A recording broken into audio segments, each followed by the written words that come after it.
स्वामीनारायण हरे, स्वामीनारायण हरे। वचनामृत श्री सारंगपुर प्रकरण का 13वां। शास्त्र वचनों में विश्वास, अविचल निश्चय।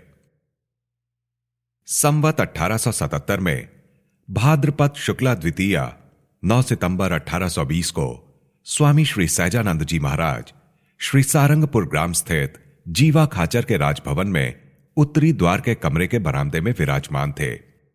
वे श्वेत वस्त्र धारण किए हुए थे। सभा में उनके समक्ष मुनि तथा स्थान स्थान के हरिभक्त बैठे हुए थे। तब मुक्तानंद स्वामी ने पूछा कि भगवान के स्वरूप का निश्चय होने के बाद यदि वह मिट जाता है तो उस मुमुक्षु को यथार्थ निश्चय हुआ था या नहीं।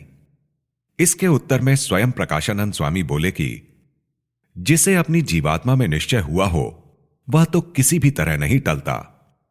फिर भी शास्त्रों की रीति जानकर यद्यपि निश्चय कर लिया तो परमेश्वर यदि ऐसा चरित्र करें कि शास्त्रों में ऐसे चरित्र का कहीं उल्लेख तक ना हो तो उसे देखकर कोई मुमुक्षु का भगवान संबंधी निश्चय होकर भी मिट जाता है। यह सुनकर श्रीजी महाराज बोले, शास्त्रों में परमेश्वर का सामर्थ्य, उनकी असमर्थता, कर्तृत्व एवं अकर्तृत्व आदि अनेक बातें बताई गई हैं। अतः ऐसा कौन सा चरित्र परमेश्वर ने दिखाया होगा जो शास्त्रों के विपरीत होगा, जो देखकर उसका निश्चय समाप्त हो गया? इस प्रश्न का उत्तर दीजिए। तब समस्त मुनि बोले, जो शास्त्र सम्मत ना हो ऐसा तो परमेश्वर का कोई चरित्र नहीं है।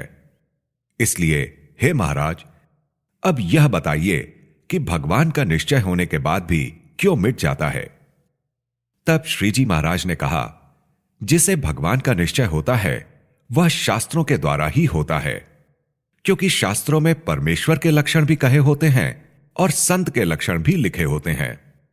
अतः शास्त्र के द्वारा जो निश्चय होता है वही अविचल रहता है, किंतु बिना शास्त्र के अपने मन से ही निश्चय किया हो तो वह निश्चय मिट जाता है। और धर्म की प्रवृत्ति के कारण भी शास्त्र ही हैं।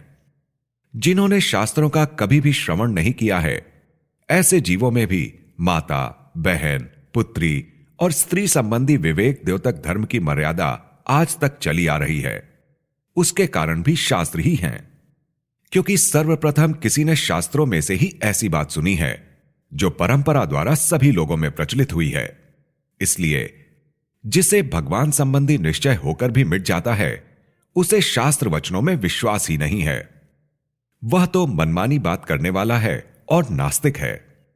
जिसे शास्त्रों में प्रतीति होती है वह कभी परमेश्वर से विमुख होता ही नहीं, क्योंकि शास्त्रों में भगवान के अनेक प्रकार के चरित्र हैं।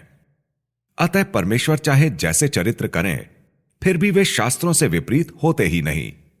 अतः जिसे शास्त्र वचनों में विश्वास होता है उसी को भगवान के स्वरूप का निश्चय अटल बना रहता है और कल्याण भी उसी का होता है। वह कभी भी धर्मच्युत होता ही नहीं। इति वचनामृतम।